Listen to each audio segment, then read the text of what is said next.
Cosa succederebbe se scoprissimo che gli antichi egizi possedevano una tecnologia che non dovrebbero avere? Nelle profondità silenziose del deserto egiziano, sotto la sabbia che per millenni ha custodito i segreti dei faraoni, giace un enigma che sfida la nostra comprensione della storia. Non si tratta di piramidi o tesori d'oro, ma di qualcosa di apparentemente più umile, eppure infinitamente più sconcertante. Una collezione di vasi di pietra, molti dei quali realizzati in materiali durissimi, come il granito e la diorite. Decine di migliaia di manufatti, circa 40.000 per la precisione, di una perfezione tale da sembrare impossibili, creati da una civiltà che, secondo i libri di storia, disponeva solo di strumenti rudimentali fatti di rame. Questi non sono semplici contenitori, sono un paradosso scolpito nella diorite e nel granito, una testimonianza silenziosa che ci interroga su chi fossero davvero gli antichi egizi e quali conoscenze potessero aver posseduto. Questo è il racconto dei vasi di Saqqara, un viaggio nel cuore di un mistero che la scienza moderna ha solo iniziato a scalfire, un mistero che potrebbe costringerci a riscrivere le origini della civiltà stessa. La storia di questa incredibile scoperta inizia a Saqqara, la vasta necropoli che servì per millenni come luogo di riposo per i nobili e i re dell'antica Menfi. Saqqara si trova a sud della città odierna del Cairo, sulla sponda occidentale del Nilo.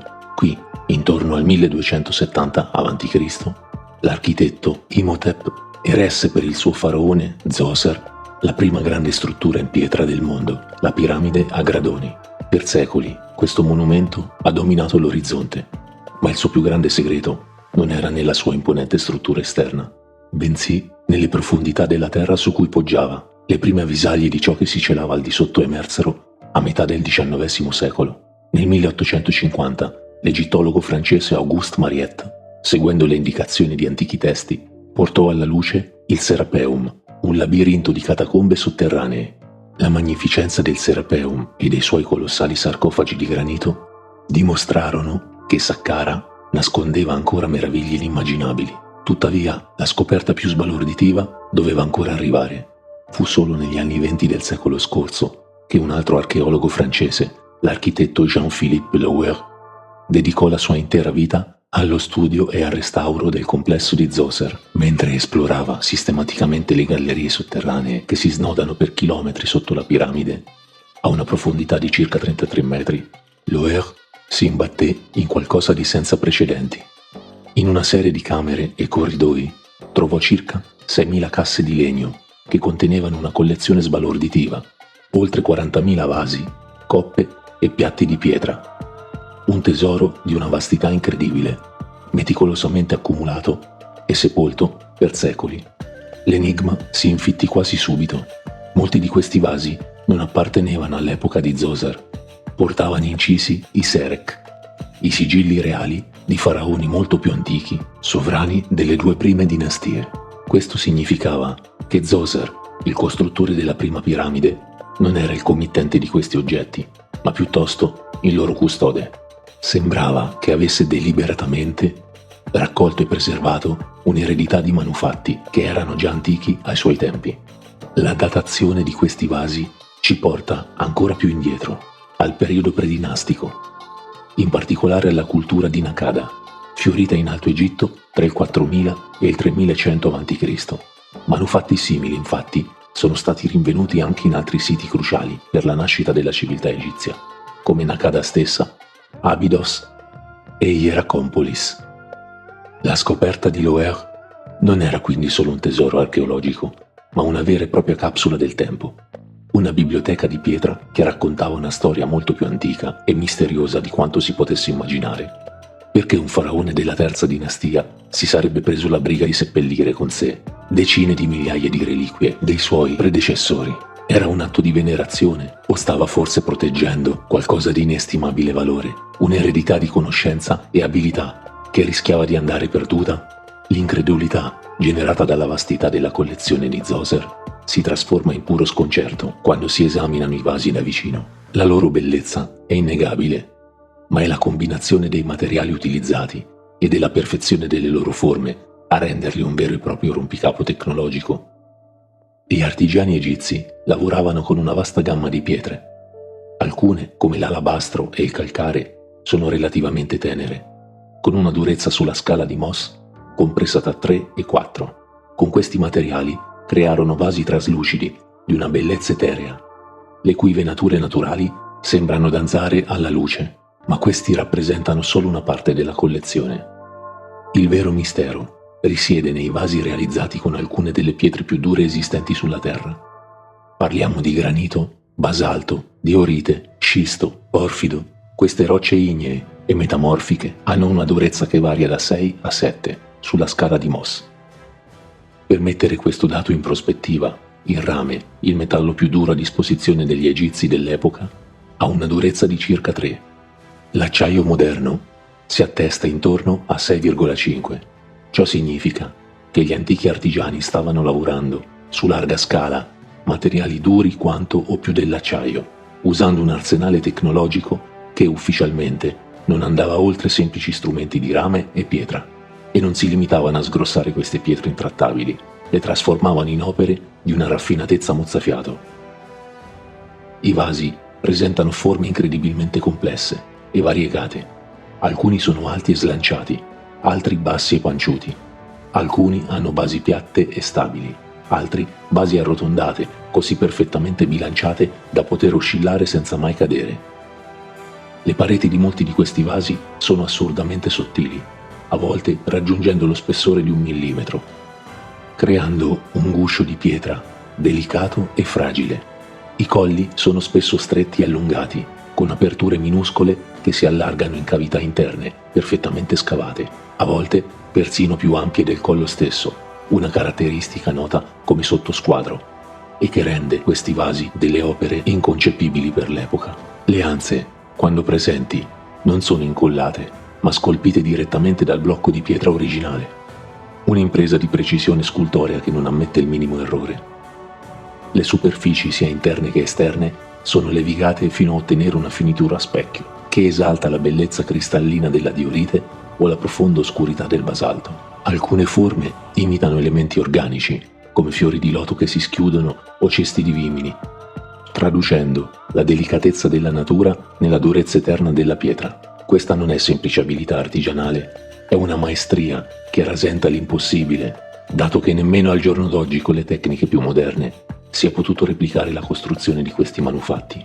Come potevano scavare l'interno di un vaso di granito attraverso un'apertura di pochi centimetri, rendendo le pareti sottili come un guscio d'uovo e mantenendo una simmetria perfetta? Come potevano ottenere superfici così lisce e levigate su materiali che oggi richiederebbero utensili diamantati e macchinari di precisione? I vasi di Saqqara non pongono solo una domanda sulla tecnica, ma sfidano la nostra stessa concezione del progresso tecnologico nel mondo antico, in quanto non si tratta di una maestria e precisione applicata ad un singolo vaso, ma di una vera e propria produzione su larga scala.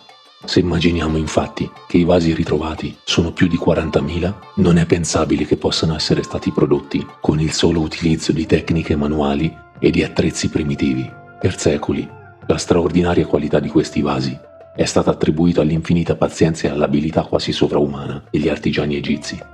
Una spiegazione affascinante, ma che deve oggi confrontarsi con i dati freddi e inappellabili della tecnologia moderna. Infatti, negli ultimi anni, ricercatori e ingegneri, spesso al di fuori dell'egittologia tradizionale, hanno iniziato ad analizzare questi manufatti con strumenti di metrologia avanzata, come scanner 3D a luce strutturata e tomografia computerizzata. I risultati sono a dir poco sconvolgenti e trasformano un mistero archeologico in un'anomalia ingegneristica. Queste analisi non distruttive permettono di creare modelli digitali tridimensionali degli oggetti con una precisione a livello dei micron, vale a dire 1/1000 di millimetro. Ciò che emerge da queste scansioni è una perfezione geometrica che sembra incompatibile con una lavorazione manuale. Uno studio metrologico dettagliato, condotto su una selezione di vasi predinastici, ha rivelato livelli di precisione che rivaleggiano con quelli dei moderni processi di produzione industriale. Ad esempio, Alcuni vasi mostrano un errore medio quadratico di circolarità di appena 15 micron. Per fare un paragone, un capello umano ha un diametro di circa 70 micron. Stiamo parlando di una perfezione nella rotondità quasi assoluta. Ancora più impressionante è l'errore di centratura, ovvero la misura di quanto l'asse di rotazione interno coincida con quello esterno. Nei vasi più precisi, questo errore è stato misurato in appena 2,5 micron. Un tale livello di coassialità è estremamente difficile da ottenere anche con i torni moderni e suggerisce in modo quasi inequivocabile l'uso di un qualche tipo di macchinario rotativo ad alta stabilità. Le scansioni hanno inoltre confermato la presenza di finissime striature concentriche sia all'interno che all'esterno dei vasi, perfettamente regolari e parallele. Queste non sono le tracce irregolari che ci si aspetterebbe da un'abrasione manuale, ma sono la firma caratteristica di un oggetto lavorato su un tornio, dove un utensile da taglio si muove a una velocità costante lungo un pezzo in rotazione. L'analisi digitale ha rivelato anche altre complessità nascoste. I profili di molti vasi non seguono curve semplici, ma complesse forme paraboliche e iperboliche, mantenute con una precisione costante lungo tutta la superficie. La simmetria rotazionale è quasi perfetta. Se si prende una sezione trasversale del vaso, la sua metà destra è un'immagine speculare quasi esatta della sua metà sinistra. Questa è la prova di un processo di fabbricazione controllato, quasi algoritmico, non il risultato di un occhio e di una mano, per quanto abili. Di fronte a questi dati, la narrazione tradizionale inizia a perdere di credibilità. Non si tratta più di una questione di tempo o di pazienza. Esistono limiti fisici a ciò che può essere ottenuto a mano. La precisione micrometrica, la perfezione simmetrica e le chiare evidenze di lavorazione meccanica suggeriscono una tecnologia che non dovrebbe esistere. I vasi di Saqqara e Nakada smettono di essere semplici manufatti e diventano prove materiali di un paradosso tecnologico. Di fronte a un'anomalia così evidente, l'egittologia accademica ha sviluppato un modello di produzione che, pur riconoscendo l'incredibile abilità richiesta, si basa esclusivamente su strumenti e tecniche documentati o dedotti dal record archeologico. Questa prospettiva non invoca tecnologie perdute, ma piuttosto un livello di maestria e una dedizione al lavoro che oggi facciamo fatica a concepire.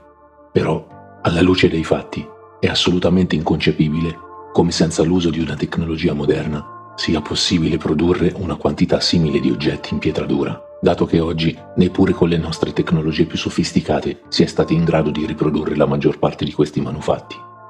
Secondo questa ricostruzione, palesemente falsata, il processo iniziava nelle cave che comunque distavano 500 km dal luogo di ritrovamento. Le stesse cave da cui provengono anche gli immensi sarcofagi sempre ritrovati a Saqqara nei sotterranei del Serpeum, pesanti oltre 100 tonnellate. Secondo la teoria ufficiale, gli operai utilizzavano una tecnica tanto semplice quanto faticosa. Martellavano la roccia con pesanti pietre di dolerite, una roccia ancora più dura. Una volta estratto il blocco grezzo, iniziava la fase di modellazione esterna. Secondo gli studiosi accademici e gli storici ufficiali, utilizzando martelli di pietra di varie dimensioni, l'artigiano scolpiva pazientemente la forma esterna del vaso. La levigatura finale veniva ottenuta sfregando la superficie con pietre abrasive e sabbia, un processo lungo e meticoloso che poteva richiedere mesi di lavoro per un singolo pezzo. Ma anche questa ipotesi non regge, in quanto dagli esami non è possibile rilevare l'uso di abrasivi per la levigatura del marmo dei manufatti. La vera sfida, tuttavia, era la cavità interna. Per questo gli egittologi propongono l'uso di trapani speciali. Secondo loro, il segreto risiedeva nell'uso di un abrasivo, sabbia di quarzo, che veniva versata nel solco. Ricordiamo che la sabbia di quarzo ha una durezza 7 sulla scala di Mohs. La rotazione del tubo di rame spingeva i granelli di quarzo che agivano come migliaia di minuscoli denti, erodendo e macinando la dura pietra sottostante. Questa tecnica lasciava un nucleo di pietra cilindrico al centro, che veniva poi spezzato e rimosso. Ricercatori come Dennis Stokes hanno dedicato anni a cercare di replicare questi antichi metodi. Nei suoi esperimenti Stokes ha ha dimostrato che è effettivamente possibile forare il granito con un trapano tubolare di rame e sabbia di quarzo. Ha costruito repliche degli strumenti basandosi su raffigurazioni tombali e reperti, riuscendo a lavorare le pietre dure. Tuttavia, i suoi stessi esperimenti evidenziano anche i limiti di questa spiegazione. I tassi di rimozione del materiale sono estremamente lenti, richiedendo un'enorme quantità di tempo e fatica. Pensare che questa tecnica possa essere stata utilizzata per costruire più di 40.000 vasi è totalmente inconcepibile. Inoltre, le repliche prodotte, pur essendo funzionali, non raggiungono mai il livello di precisione e la finezza delle pareti degli originali predinastici. Pensare che con questo sistema ne furono realizzati 40.000 è assolutamente inconcepibile. Nel divario tra la fattibilità teorica e la perfezione tangibile si inseriscono le teorie alternative.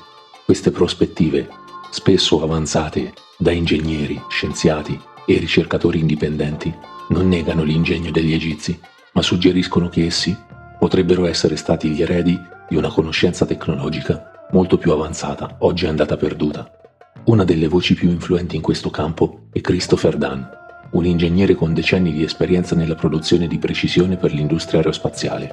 Analizzando i manufatti egizi con l'occhio del tecnico, Dunn sostiene che gli oggetti come i vasi di Saqqara non sono semplicemente fatti a mano, ma sono artefatti di produzione. Le loro caratteristiche come la simmetria perfetta, le tolleranze micrometriche e le tracce di lavorazione sono per lui la firma inconfondibile di macchinari avanzati. Dunn ipotizza l'uso di torni ad alta velocità, utensili da taglio ultraduri e forse anche tecniche come la foratura a ultrasuoni per spiegare queste forme complesse create in materiali così resistenti. La precisione geometrica, secondo lui, non è casuale, ma è il risultato di un processo guidato da una profonda conoscenza della matematica e della fisica. Un processo che oggi definiremmo controllo numerico.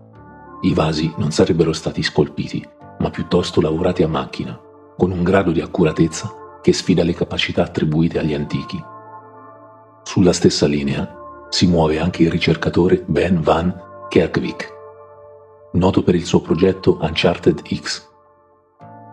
Attraverso documentari dettagliati e analisi basate sulle più recenti scansioni 3D, Van Kerkwijk presenta in modo sistematico le prove della precisione anomala, rendendole accessibili a un pubblico più vasto. Egli non pretende di avere tutte le risposte, ma pone una domanda fondamentale. Se le prove materiali indicano un livello tecnologico che contraddice la narrazione storica accettata, non dovremmo forse mettere in discussione quella narrazione? La sua ipotesi, condivisa da molti nel campo della storia alternativa, è che questi manufatti potrebbero essere molto più antichi di quanto si pensi. Potrebbero essere le reliquie di una civiltà precedente, tecnologicamente avanzata, che fiorì migliaia di anni prima dei faraoni. Secondo questa visione, i faraoni della prima dinastia e i loro successori, come Zoser, avrebbero trovato questi oggetti, riconoscendone il valore e la natura magica o divina. Incapaci di replicarli, li avrebbero raccolti, custoditi e integrati nei loro rituali funerari, come simboli di potere e continuità con un passato glorioso e dimenticato. Questo spiegherebbe perché Zoser seppellì una collezione di vasi già antichi ai suoi tempi e perché la qualità di questi manufatti sembra raggiungere un picco nel periodo predinastico per poi diminuire gradualmente nelle epoche successive, come se una conoscenza si stesse lentamente perdendo. I vasi di Saqqara, in questa prospettiva, non sono il prodotto della civiltà egizia che conosciamo, ma l'eco di una civiltà perduta, una prova tangibile che la storia umana potrebbe essere molto più complessa e antica di quanto abbiamo finora immaginato o di quanto ci hanno fatto credere. Se i vasi più impossibili fossero tutti dei falsi moderni, l'intero edificio delle teorie alternative crollerebbe. Tuttavia, la situazione è complessa. In primo luogo, i manufatti con una provenienza impeccabile, conservati in musei e provenienti da scavi controllati del XIX e del XX secolo, mostrano livelli di precisione estremamente elevati. Recenti analisi su basi del Petrie Museum di Londra, ad esempio, hanno confermato che anche questi oggetti, indiscutibilmente antichi, sono incompatibili con una lavorazione puramente manuale. In secondo luogo, la stessa esistenza di 40.000 vasi, scoperti da Lourdes a Saqqara, in un contesto archeologico sigillato e incontestabile, dimostra che la produzione di massa di vasi in pietra dura era una realtà nell'antico Egitto. Il dibattito sull'autenticità, quindi, non invalida il mistero, ma lo rende più complesso. La questione non è se gli antichi egizi producessero questi oggetti, ma rimane come. Il dibattito sulla provenienza ci ricorda che ogni indagine sul passato deve essere rigorosa, ma non deve nemmeno chiudere la porta a domande scomode solo perché mettono in crisi le nostre certezze. I vasi di pietra di Saqqara rimangono un altro dei misteri più profondi e affascinanti dell'antico Egitto. Non sono semplici oggetti, ma interrogativi che mettono in dubbio la narrazione ufficiale.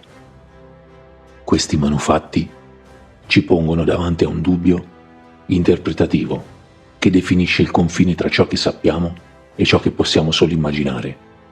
Evidenziano una precisione meccanica, una conoscenza ingegneristica che sembra fuori posto nel tempo.